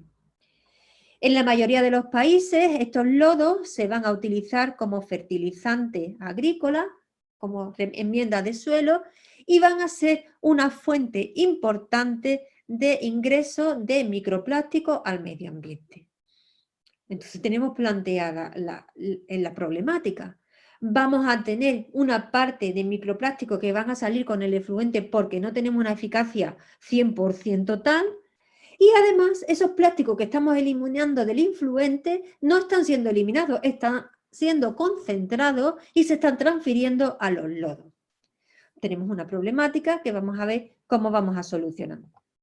Bien, en la transparencia os he querido mostrar lo que sería el esquema de tratamiento de una EDAR convencional, de la que estamos acostumbrados todos, en donde hay una línea de agua y una línea de fango. En esa línea de agua pues hay una serie de procesos químicos, físicos y biológicos que están destinados, esos procesos, a mejorar la calidad del agua. Principalmente están encaminados a eliminar la presencia de materia orgánica de las aguas residuales por diferentes procesos. Hay un proceso de cribado, un deseranado desengrasado, una decantación primaria, reactores biológicos para eliminar la materia orgánica disuelta, un decantador secundario, tratamientos terciarios, etc. Y luego tenemos una línea de fango en donde se van a acumular los fangos que se producen tanto en la decantación primaria como en la decantación secundaria. Estos fangos se estabilizan y se someten a una serie de procesos para acondicionarlos y poder utilizarlos como enmienda de suelo. Bien, os he intentado explicar esto para que entendamos lo que está ocurriendo en los fangos y en el agua con la presencia de los microplásticos. Ya hemos dicho anteriormente que estas plantas de tratamiento no están diseñadas para eliminar microplásticos. Pero, viendo la tendencia que hay de una eliminación tan grande, parece ser que si manipulamos esta planta de tratamiento y operamos con ella de forma correcta o la complementamos con algún tratamiento específico, podría ser una solución para reducir la entrada de estos contaminantes, estos microplásticos, al medio ambiente. Bien, en un estudio realizado por Turán en el año 2021, él comenta que pueden conseguir, en una EDA se puede conseguir eliminar entre el 40 y el 99% de los microplásticos que llegan, relacionando con su tamaño y con la forma. En un estudio realizado en Suecia por estos dos autores en el año 2014, encontraron que en los microplásticos de tamaño inferior a 300 micras, poniendo el límite inferior en 20 micras, la eficacia es del 70 al 90% de eliminación, mientras que en los microplásticos más grandes la eficacia es mayor del 99%. Por lo tanto, parece que nuestras plantas, tal y como están diseñadas en la actualidad, son bastante eficaces para la eliminación de plásticos. Por encima vamos a poner de 300 micras. El problema lo tenemos con los plásticos de tamaño inferior. Además, si recordamos las formas y eso que habíamos clasificado también los tamaños, los fragmentos, los microplásticos en forma de fragmentos son eliminados de forma muy eficiente y, sin embargo, las fibras, que vienen sobre todo de la ropa, de la industria textil, son más difícilmente eliminables, ¿vale? En las plantas de tratamiento. Bien, para mostraros un ejemplo también, en esa tabla podéis ver datos de concentración de microplásticos en distintas plantas, en distintas etapas del tratamiento, de 4 EDAs distintas, una en China, otra en Finlandia, otra en España y otra en Escocia. Como veis, están diseñadas para caudales muy diferentes y la población servida también es muy distinta. Hay estudios que en estos estudios se han determinado los plásticos en el pretratamiento, en salida del tratamiento primario, a la salida del tratamiento secundario y a la salida del tratamiento terciario. Fijaros que no hay unanimidad en el tema de determinación de plásticos, en el tema todo lo que nos incumbe con los microplásticos, que ni siquiera a la hora de hacer el muestreo en el pretratamiento tenemos el consenso de dónde tomar la muestra en el pretratamiento. Ahí os he señalado con letra A, B y C, dependiendo de los autores, toman en el pretratamiento la muestra en un sitio u otro. Pues bien, en China, por ejemplo, toman agua bruta y en Finlandia pues las hacen a la salida de las rejas, a la salida del desbaste, y en Cartagena pues las hacen a la salida del desarenado desengrasado. Difícilmente podemos comparar estos datos, daros cuenta que ya hay en esta primera parte son los sólidos, los plásticos más gruesos, nada que ver tiene la caracterización realizada en China con la caracterización realizada en Cartagena, son un punto totalmente diferente. Bueno, haciendo esta salvedad, pues os muestro los datos de concentración de microplásticos determinados en el pretratamiento, ¿vale? Son totalmente diferentes unos u otros, teniendo en cuenta también que se han realizado los muestreos en puntos diferentes y además son EDAs totalmente distintas. Podríamos comparar Finlandia con Escocia, pero fijaros que no tiene nada que ver el caudal que recibe Finlandia, 10.000 metros cúbicos día, con la que recibe Escocia, de 260.000 metros cúbicos día. Bien, en la siguiente transparencia podemos indicar que en el pretratamiento junto con la decantación primaria son los tratamientos o son las unidades en donde se consigue la mayor eliminación de microplásticos y microfibras. En todas las líneas de tratamiento de la planta, en esas primeras etapas vamos a conseguir la mayor eliminación de microplásticos. Si contamos en nuestra línea de planta con un tratamiento primero con floculación, vamos a conseguir eliminación de microfibras. Y en la unidad de desarenados desangresados pues vamos a conseguir una mayor eficacia en eliminación de microesferas en la capa superficial, ¿vale? En la nata esa que se forma en la unidad de desarenado desengrasado. Bien, en cuanto a valores, haciendo referencia a la tabla anterior, tenemos los resultados de concentración de partículas a la salida del tratamiento primario y como veis es totalmente diferente, no tiene nada que ver unos datos con otros. Si hacemos un poco rendimiento de la eficacia conseguida en este tratamiento primario, pues totalmente distinto. En Finlandia pues conseguimos un 99% en eliminación solamente en pretratamiento y tratamiento primario, mientras que en Cartagena tan solo se consigue un 22% de eliminación, de eficacia. Si pasamos a la siguiente unidad, que sería el tratamiento secundario, recordáis que el tratamiento secundario lo que tenemos, vamos a hacer una serie de microorganismos que se van a encargar de eliminar la materia orgánica presente en el agua residual y esos microorganismos luego pasarán al decantador secundario, donde se separarán los flóculos biológicos del agua clarificada. Se ha considerado, se ha visto que en este tratamiento también existe una reducción menor que en tratamientos anteriores, pero considerable, de la cantidad de microplásticos que tenemos presente en el agua residual. En valores en datos, pues tenemos tan solo en 2 estudios se mostraron los datos de la salida del secundario, que son esos que tenéis ahí en la transparencia, y si tenemos en valores de rendimiento, en China se consigue un 67% de rendimiento, mientras que en Cartagena pues el rendimiento se mantiene ahí entre el 21 y 28, se incrementa un poco, un 28%. Si seguimos avanzando en la línea de tratamiento, llegaríamos al tratamiento avanzado, tratamiento terciario, en lo que vamos a conseguir con estos tratamientos, el objetivo, como bien sabéis, es afinar, es decir, eliminar aquellas sustancias que no se han eliminado anteriormente. ¿Qué unidades podemos tener como tratamiento terciario? Pues podemos tener una coagulación-floculación, una filtración en lecho profundo, una ósmosis, una ultrafiltración, etc. Estos tratamientos terciarios también podemos incluir lo que sería un laberinto de cloración o la radiación ultravioleta, que son encaminados para desinfección. En estos tratamientos últimos, nunca o casi nunca vamos a ver una eliminación significativa de la concentración de microplásticos. En los anteriores sí, ¿vale? Los anteriores son perfectos para cumplimentar nuestra línea de tratamiento y conseguir una mayor eficacia en la eliminación de estos compuestos.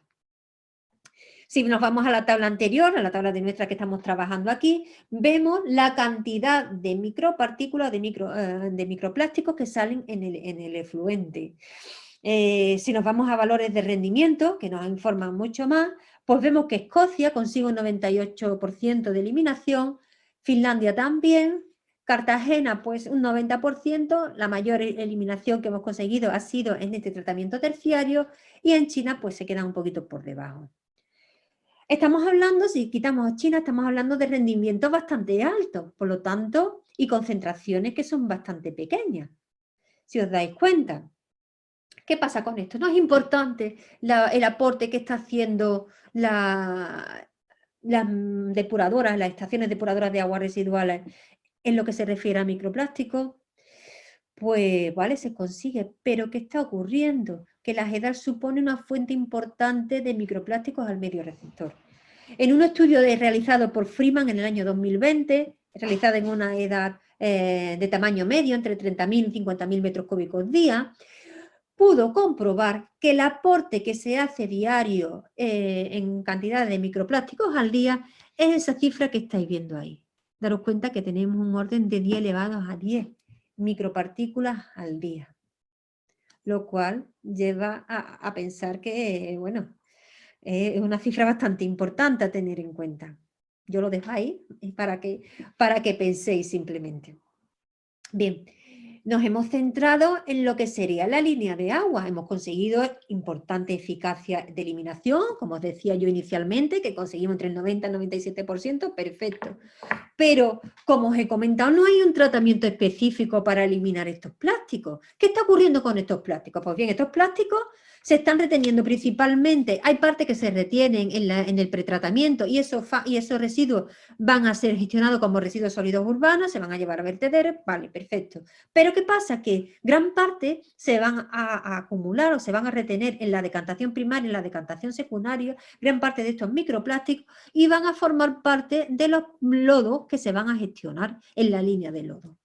Ese lodo, cuando se gestiona de forma adecuada, se estabiliza y uno de los usos más frecuentes que se está haciendo hoy en día es la aplicación sobre terreno como fertilizantes agrícolas.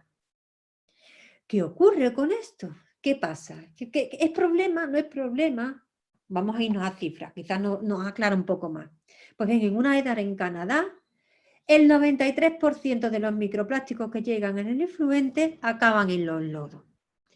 ¿Y qué más tenemos? Pues tenemos que en la EDAR de Madrid, muy cerquita de mía, no vuestra, los lodos mixtos presentan una concentración de 133 microplásticos por gramo. Me he olvidado del autor, es Edo, del año 2020, creo recordar, y lo que supone de 8 por 10 elevado a 11 microplásticos al año. Fijaros la problemática que tenemos con un lodo supercargado de estos contaminantes y que se puede utilizar, no se puede, casi seguro lo utilizamos como enmienda de suelo. ¿Y qué va a pasar con estos plásticos en el suelo? Pues tenemos ahí una problemática. Bien,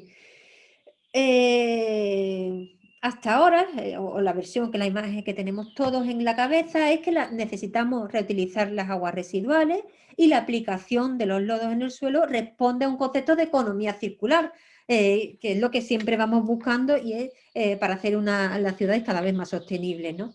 Sin embargo, si tenemos en cuenta hoy en día la problemática de los microplásticos, el llevar a cabo esta economía circular pues puede tener un problema y es el de reintroducir los microplásticos al medio ambiente.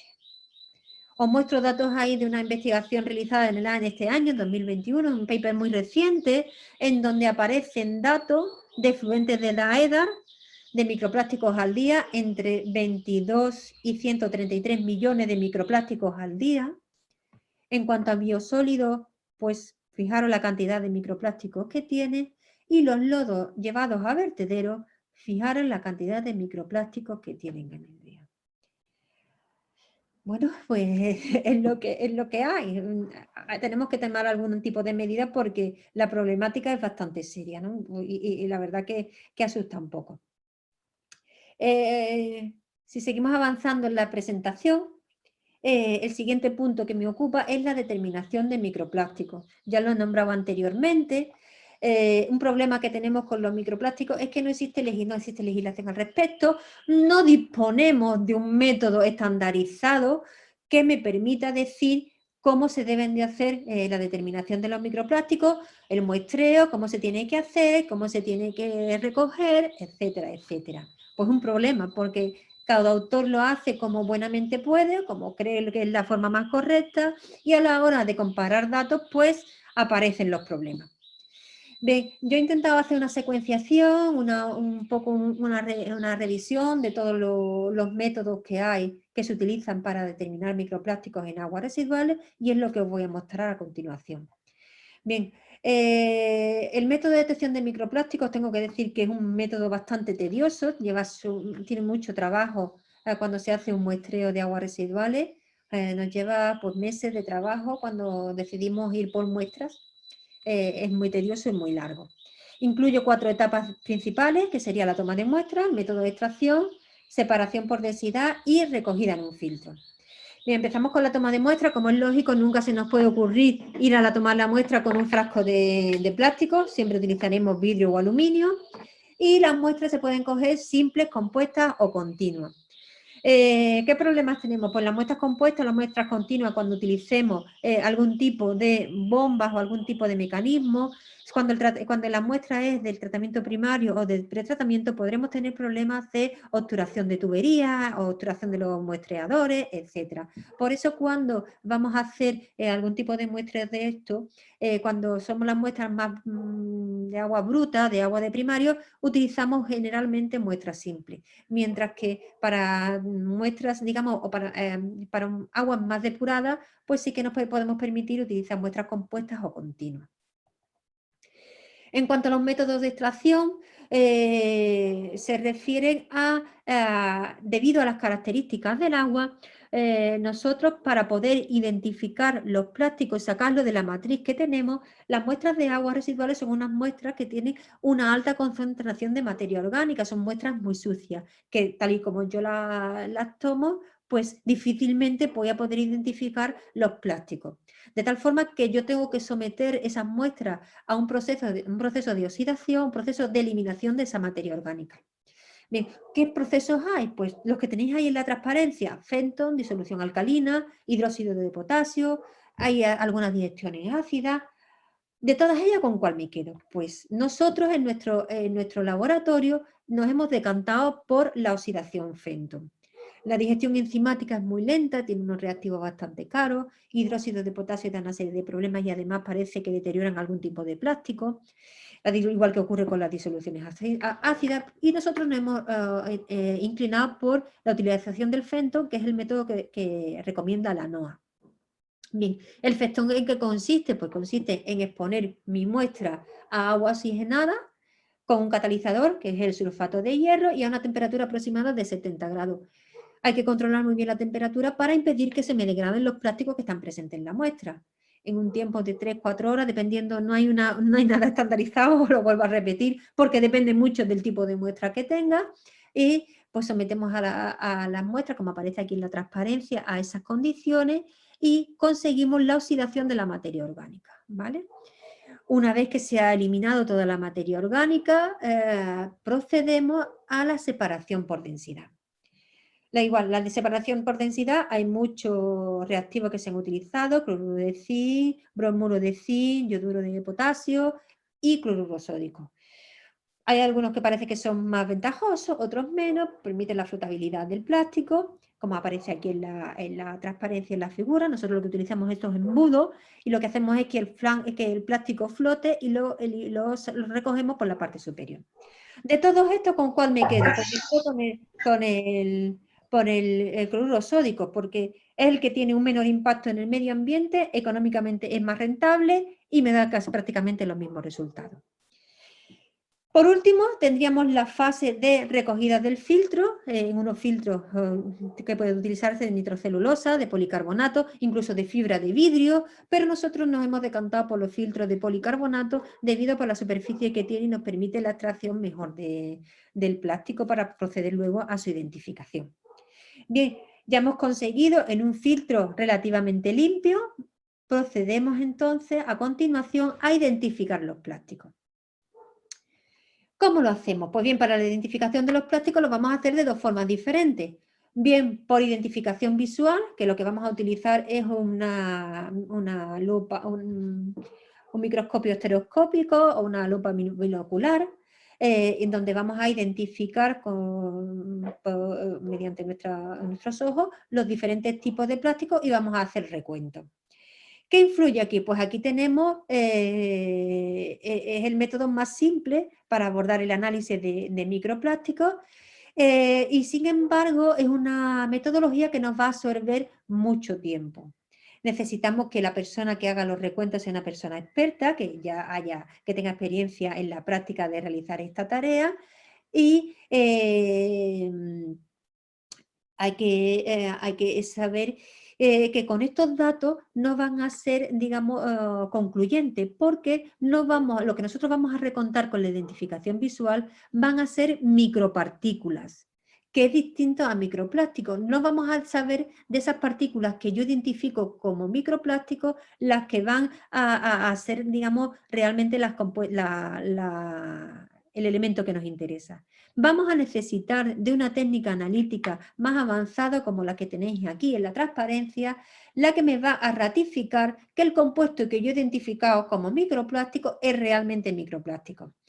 De todas estas que aparecen aquí, pues destaca el FETIR, espectroscopía de infrarroja por transformada de Fourier, que lo que me permite es identificar mediante una huella con el espectro de infrarrojo y poder identificar o comparar esa huella que me deja el compuesto con una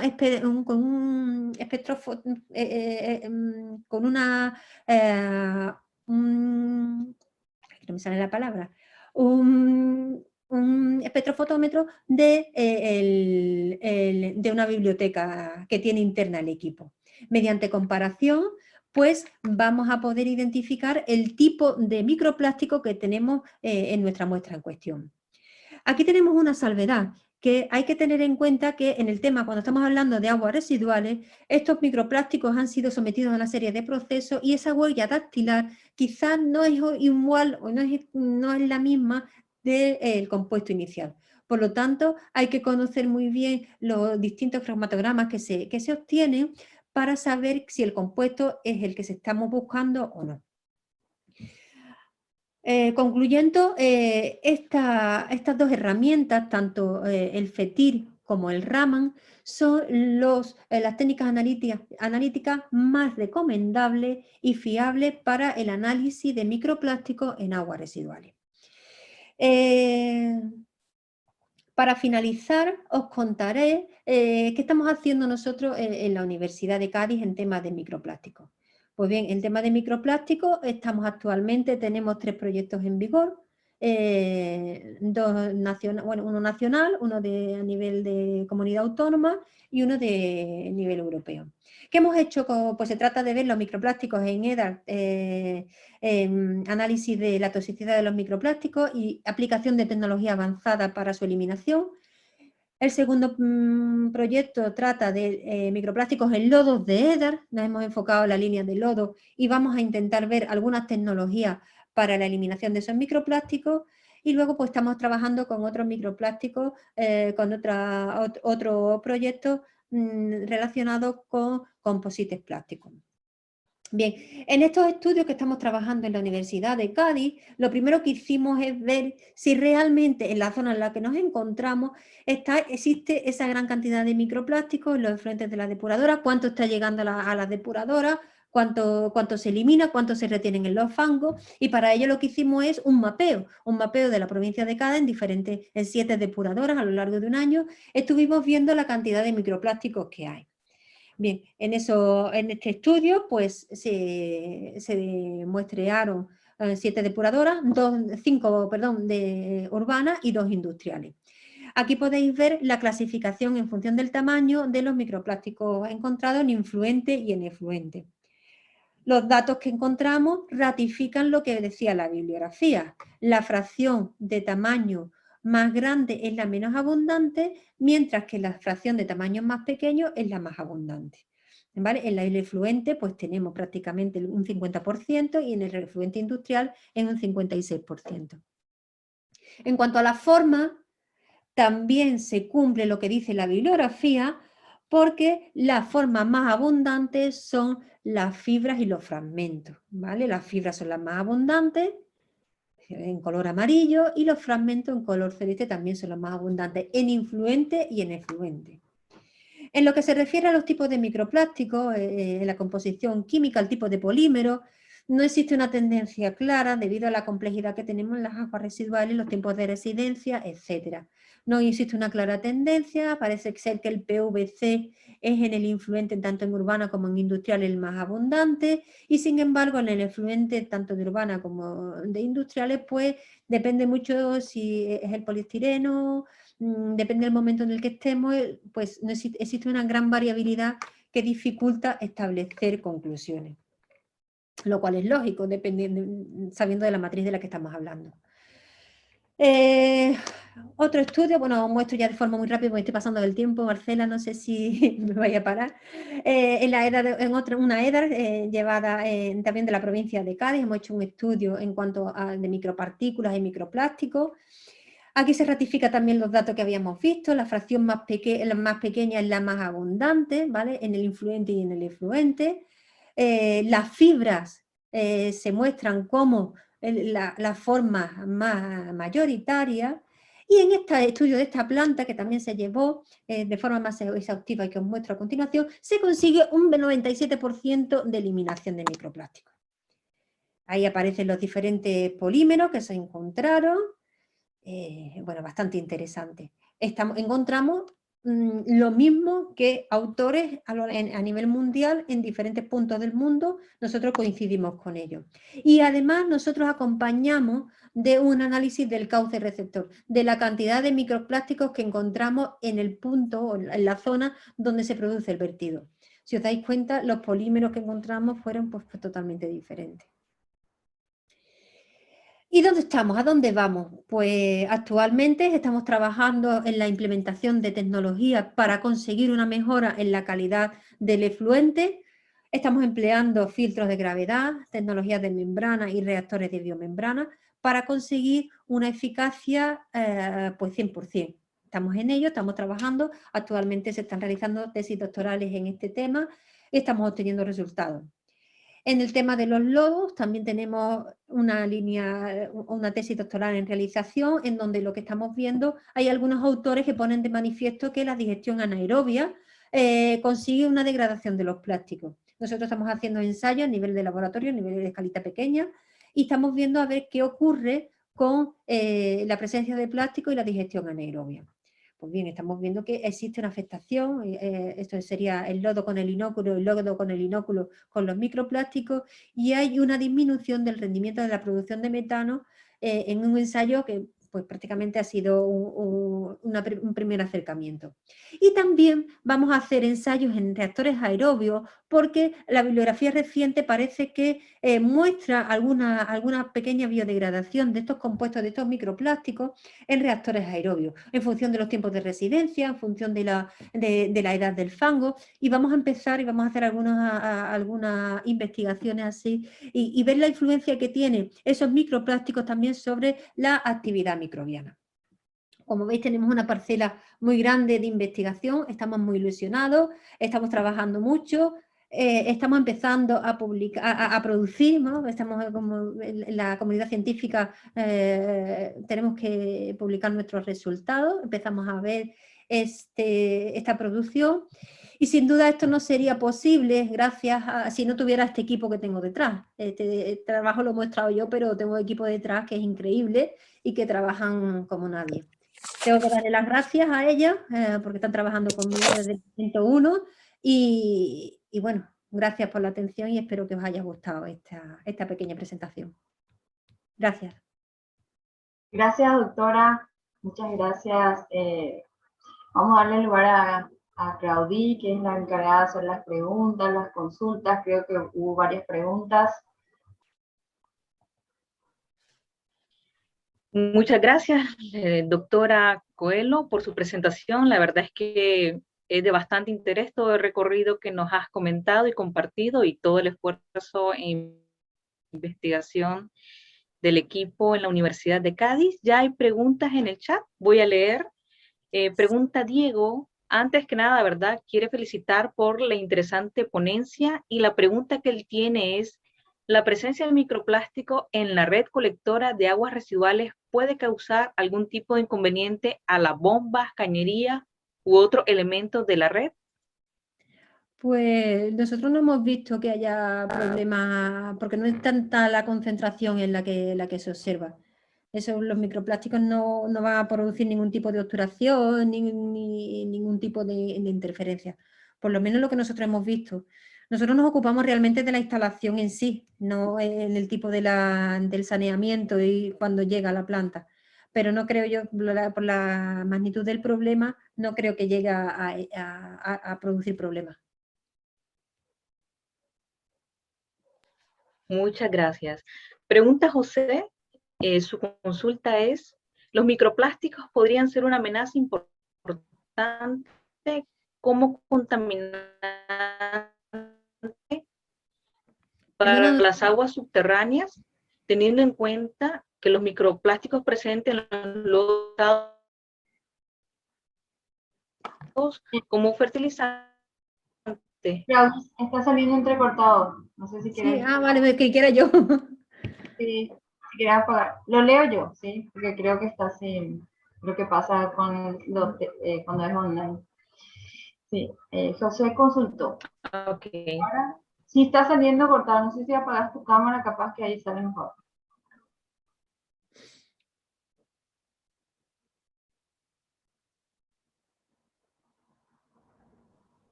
Ok, sí, la consulta de José, ¿verdad?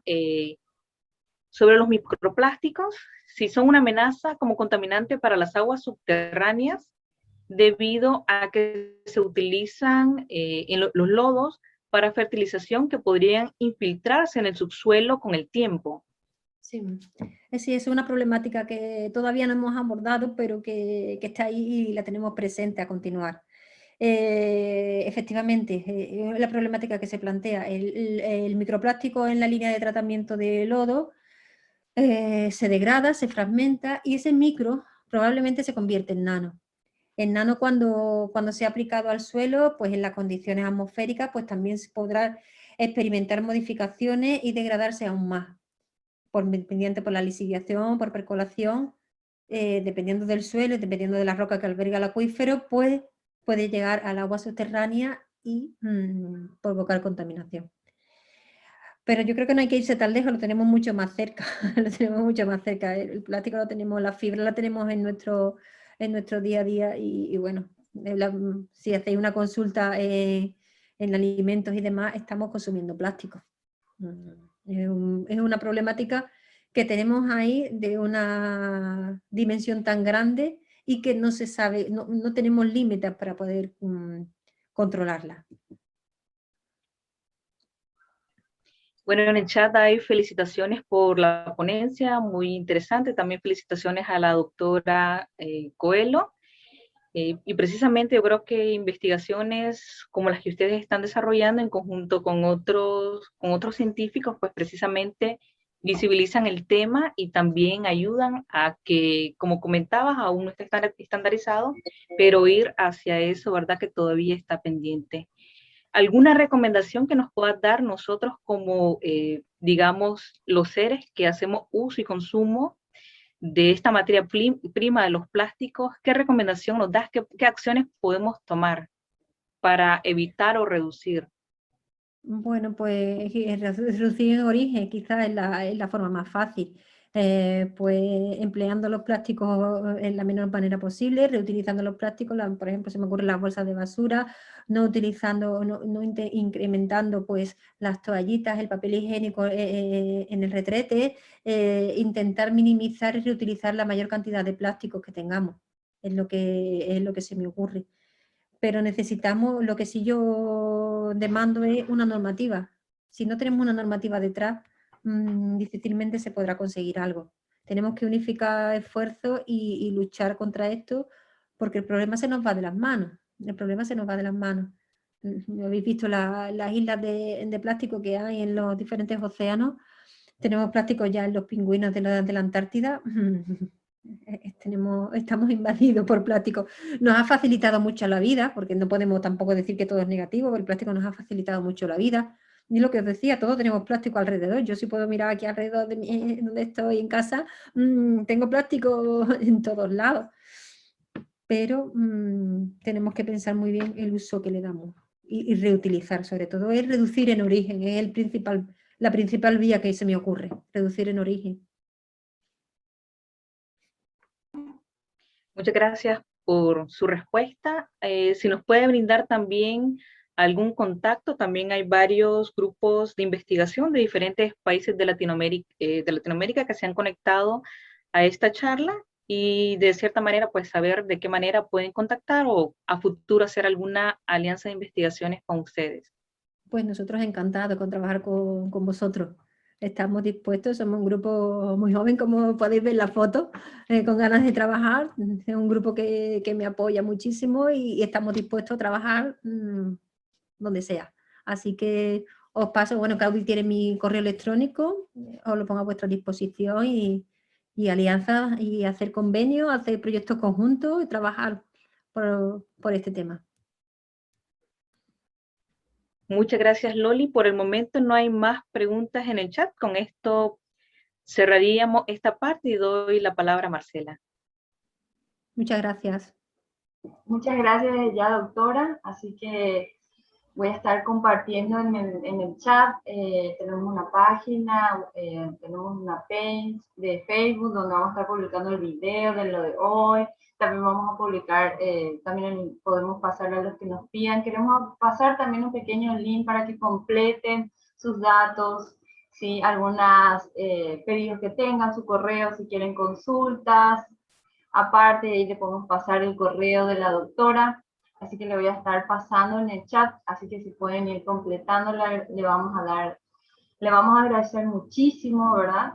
Porque queremos también conocerle y también pasarle la información, porque de eso se trata estos webinarios, ¿verdad? Que estamos facilitando nueva información, así que por eso le agradecemos de ya muchas gracias a la doctora. Y ahora le voy a dar lugar a la ingeniera Idea Guadé de la Torre, que ella es graduada en la Facultad de Ingeniería, es también especializada en saneamiento público y gestión ambiental, tiene una experiencia laboral, coordinación del plan de certificación de la entidad binacional en la hidroeléctrica, Paraguay-Argentina, consultora externa de OPS, cargo directivo de NAIDIS, es secretario de Relaciones Internacionales de AIDIS Paraguay, es actualmente también la directora interamericana de DIANSA, directora interamericana de Hábitat Saludable, vicepresidenta de la cuarta región de AIDIS FUE en el 2016-2018, realiza proyectos educativos, campaña de concientización ciudadana y desafíos digitales como Sembrar Oxígeno, Paraguay Te Quiero Libre de Basuras. Ahora la vamos a presentar porque ella va a estar hablando de lo que es el lanzamiento, la presentación del Día SAM. Buenas tardes, ingeniero.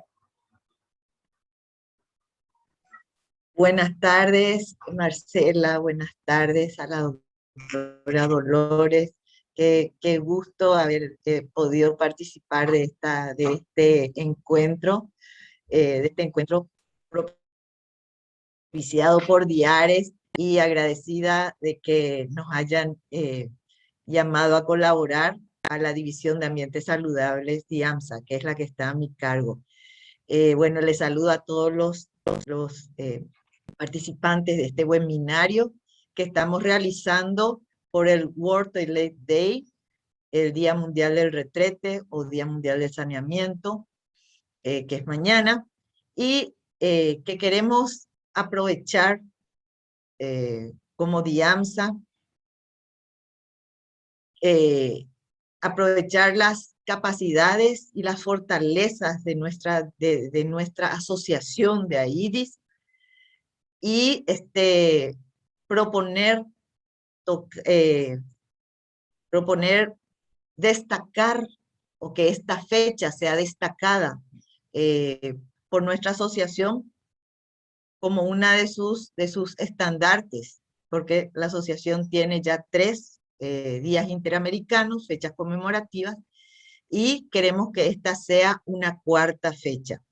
De hecho, las fechas conmemorativas nos dan oportunidad de sensibilizar al público. ¿Por qué querríamos tener un día más, otro día más? ¿Verdad? Ya tenemos, de hecho, tenemos el Día Interamericano del Agua, el día A, que se instaló en el año 1992 en un congreso de AIDIS en La Habana, conjuntamente con OPS, AIDIS y la CWWA, que es el capítulo de habla inglesa de AIDIS. Otra fecha que tenemos, que se conmemora el primer sábado de octubre, el día el Día Aire, que es el Día Interamericano de la Calidad del Aire, se instauró también se instauró en el 2002 durante un congreso de AIDIS que se realizó en Cancún, México, y en esa oportunidad ya esta fecha tuvo la adhesión de la OEA, de la CEPAL, eh, de PENUMA, y a partir de ahí otras organizaciones fueron aliándose ya a las conmemoraciones en los países. Ese mismo año, en ese mismo evento, se instauró también el Día de Sol, que es el Día Interamericano de la Limpieza y Ciudadanía, que se conmemora el tercer sábado de septiembre. Me faltó decir que el Día Aire se conmemora el segundo viernes de agosto. Bueno, entonces, en ese congreso también se ratificó se ratificó los objetivos, la finalidad de haber instalado el día A al cumplirse los 10 años. Ahora estamos próximos a cumplir ya 30 años del día A en el 2022 y 20 años de las otras dos fechas conmemorativas. Como les digo, las fechas conmemorativas nos dan la oportunidad de sensibilizar al público en general sobre temas de gran importancia a nivel global, como serían los derechos humanos, la salud pública, el desarrollo sostenible, el medio ambiente, los efectos del cambio climático, entre otros. Al mismo tiempo, pretenden generar interés en los medios de comunicación para dar a conocer problemas sin resolver y también llamar la atención de los gobiernos sobre aquellas medidas políticas que urgen y que precisan ser puestas en marcha. Básicamente, esta fecha que nos convoca, que es la del World Toilet Day, que fue creado en el 2021 por la World Toilet Organization y en el 2013 adoptado por Naciones Unidas. Justamente con con 3 objetivos muy definidos. Sensibilizar a la opinión pública sobre los millones de personas que carecen del servicio de saneamiento gestionados en forma segura, promover las medidas necesarias para enfrentar la crisis mundial de saneamiento y fomentar tecnologías que las resuelvan, y alcanzar las metas especialmente del ODS 6, que es agua y saneamiento para todos y todas en el 2030. Esta fecha fue teniendo varios temas a lo largo de estos años, pero casi siempre ligados a agua, claro, igualdad, dignidad, salud, nutrición, empleo, y desde el 2018 desde el 2019 no dejar a nadie atrás, como los ODS. En el 2020 fue saneamiento sostenible, el tema saneamiento sostenible y cambio climático. Entonces, ¿qué es lo que estamos proponiendo al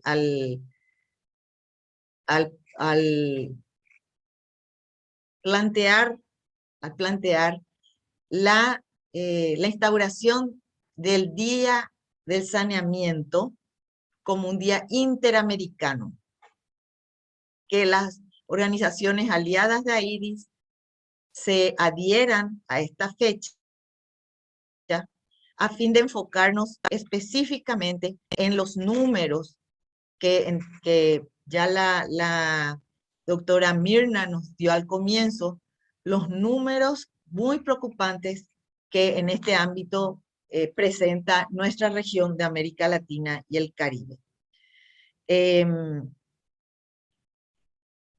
exposición de las heces humanas afecta negativamente a la salud pública, a las condiciones de vida y de trabajo de las personas, la nutrición, la educación, la productividad económica. Y un retrete es imprescindible para vivir en un ambiente saludable y limpio, pero no es suficiente, ya que debe estar adecuadamente conectado a un sistema de saneamiento que funcione 24 horas al día, todos los días del año, y elimine las excretas humanas, evitando su contacto con las personas y la contaminación de su entorno, ya sea el suelo, el agua y el aire. Aquí quiero hacer un paréntesis para destacar que la división a mi cargo, que justamente tiene a cargo los 3 días interamericanos de AIDIS, ha creado vamos a decir, un logo, un eslogan, que justamente dice: tenemos derecho a un entorno saludable, sumate a toda América en este gran desafío. Y tiene un círculo que dice reducir, reutilizar, reciclar, que básicamente son las 3 R's, pero dentro del círculo tiene agua, suelo y aire, haciendo esa relación o simbolizando la relación que existe entre los 3 temas tocados por estos días. Es por eso que queremos incluir en ese triángulo al saneamiento, por el impacto que estamos viendo que tiene en nuestro entorno. Entonces, vemos también que las inundaciones, por ejemplo, las inundaciones, los efectos del cambio climático, a su vez, no solamente el saneamiento impacta en el cambio climático impacta en el saneamiento y en los sistemas, porque contaminan las aguas destinadas al consumo humano, produce una falla en el sistema de saneamiento, va a producir expansión de enfermedades potencialmente mortales, y es por eso que es hora de trabajar y de insistir en un sistema de saneamiento sostenible, que comienza con un inodoro que captura de manera efectiva los desechos humanos en un entorno seguro, accesible y digno. Las heces se almacenan en un tanque que más tarde es vaciado por un servicio de recolección o transportado por red de tuberías. Las siguientes etapas: tratamiento, disposición adecuada en el entorno o la reutilización segura. Estamos viendo entonces que cómo es amplio el espectro y cómo es amplio el término de saneamiento, y al que la Asociación Interamericana AIDIS se ha dedicado desde su creación. Entonces, no puede ser que AIDIS esté ausente y que le tenga ausente a esta fecha, porque ella nos va a permitir aprovecharla para llevar adelante los objetivos de la asociación. Vemos también que el acceso al agua, saneamiento, es un derecho humano esencial, fue declarado por Naciones Unidas en el 2010. ¿Y qué significa derecho humano al saneamiento? Significa garantizar a todas las personas sin discriminación soluciones físicas y económicamente accesibles en todas las esferas de la vida, de forma segura, higiénica, social y culturalmente aceptable, promoviendo la privacidad y la dignidad. En todo este tiempo que estuvimos en pandemia, hicimos varios webinarios y con los capítulos de AIDIS y las otras divisiones, y yo ponía que los ODS, yo proponía cuáles ODS eran impactados o tenían relación con los días interamericanos.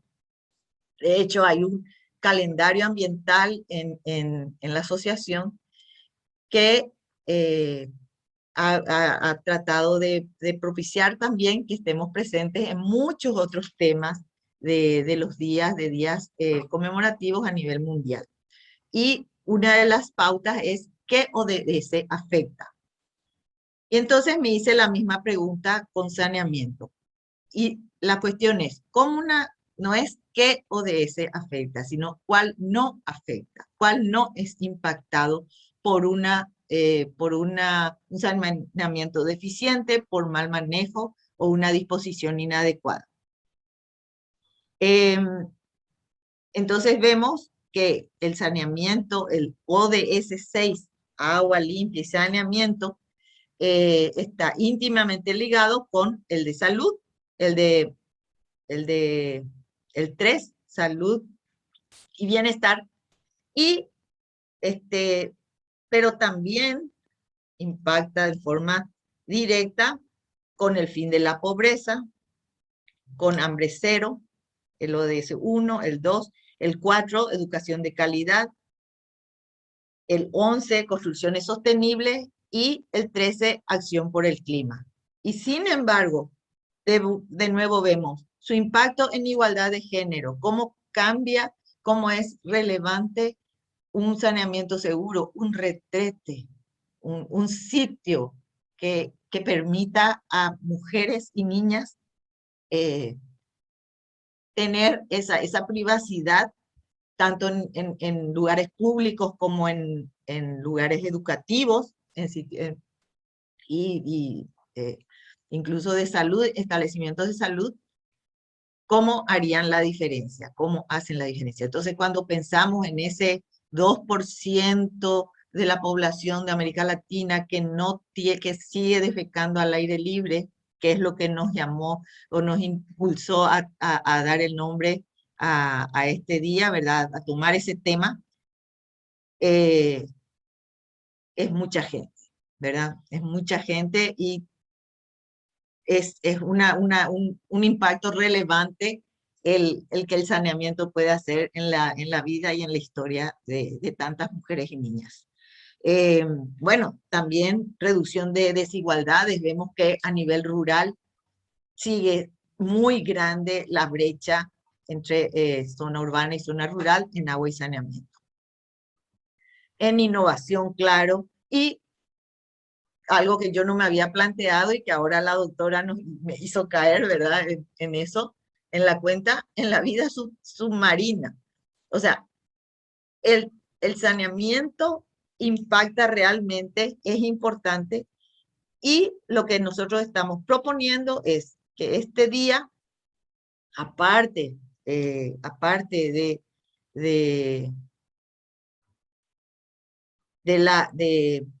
de conmemorarlo como una fecha de Naciones Unidas, pretendemos que podamos ¿cómo sería? Abrazarlo, incorporarlo entre las fechas conmemorativas y los días emblemáticos, temas emblemáticos que la asociación a través de sus capítulos puedan aprovechar para tocarlos, ya sea en webinarios o en actividades participativas, o en comunicados, actividades académicas, actividades lúdicas, inclusive competencias. Todo es válido, como hemos visto en las guías para los días interamericanos. Todas las acciones son válidas, comunicados de prensa ya dijimos, declaraciones, y hasta logramos acá en Paraguay nosotros que nuestras autoridades declaren de interés los días interamericanos. En Paraguay, los 3 días, día A, día de sol y de aire, fueron declarados de interés nacional por la Cámara de Diputados de interés educativo por el Ministerio de Educación, lo que nos permite llegar a esa comunidad educativa, a las comunidades educativas, fueron declarados de interés institucional por el Ministerio de Salud Pública, por el Ministerio de la Mujer y de interés ambiental por el Ministerio del Ambiente. Bueno, no quiero, tenía tantas cosas que hablar, pero la verdad es que lo que estamos queriendo presentar y agradezco a la ingeniera Marcela su acompañamiento y a todos los miembros de nuestras divisiones, tanto de AMSA como de ARE, en el acompañamiento a esta propuesta de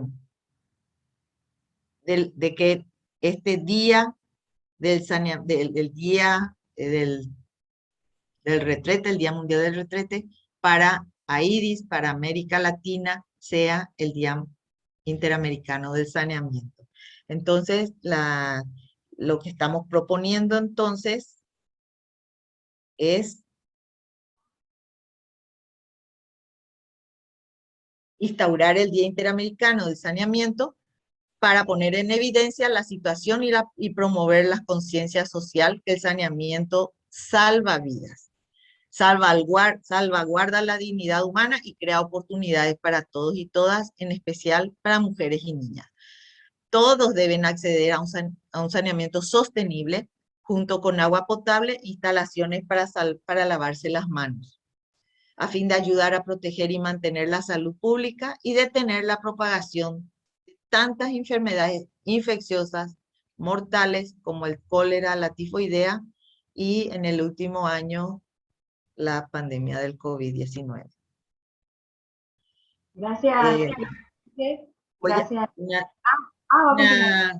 Voy a solamente, quería destacar que los objetivos de esta, de proponer que América Latina tenga su propio día, vamos a decir, no es un día, sino una denominación propia, es la idea de que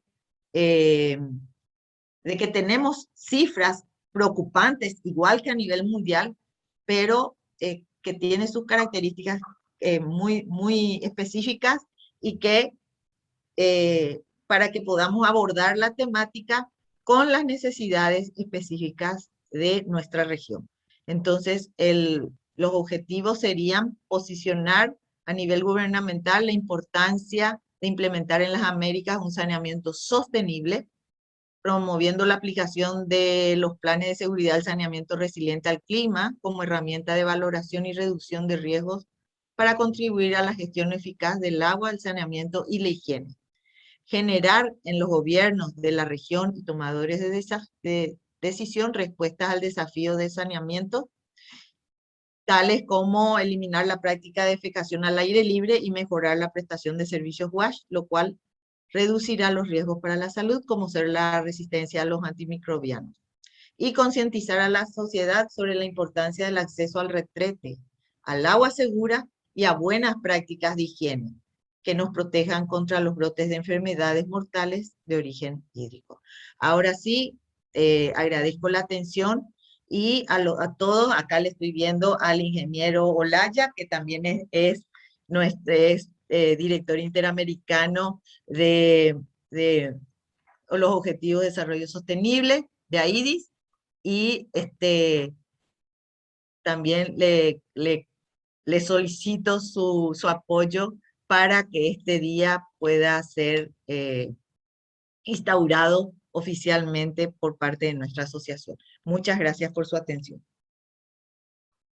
Muchas gracias, Inge. Muchas gracias, Inge, Nelson, Olaya también que está presente, otro director interamericano que está con nosotros trabajando en esta área. Le agradecemos a todos los participantes, a la ingeniera Aide, gracias por esa petición, gracias por el apoyo y por también haber trabajado en lanzar este día, SAM, Día del Saneamiento en América, ¿verdad? Tomando en cuenta, como ella dijo, ¿verdad? Todos los puntos importantes que América está necesitando en el área del saneamiento. Que se tome principalmente lo que América necesita y que necesita mejorar. Y sabemos que en el saneamiento estamos empezando y creo que vamos a ir por un buen camino y esa comentar, como ella dice, todo para que todos puedan tener acceso.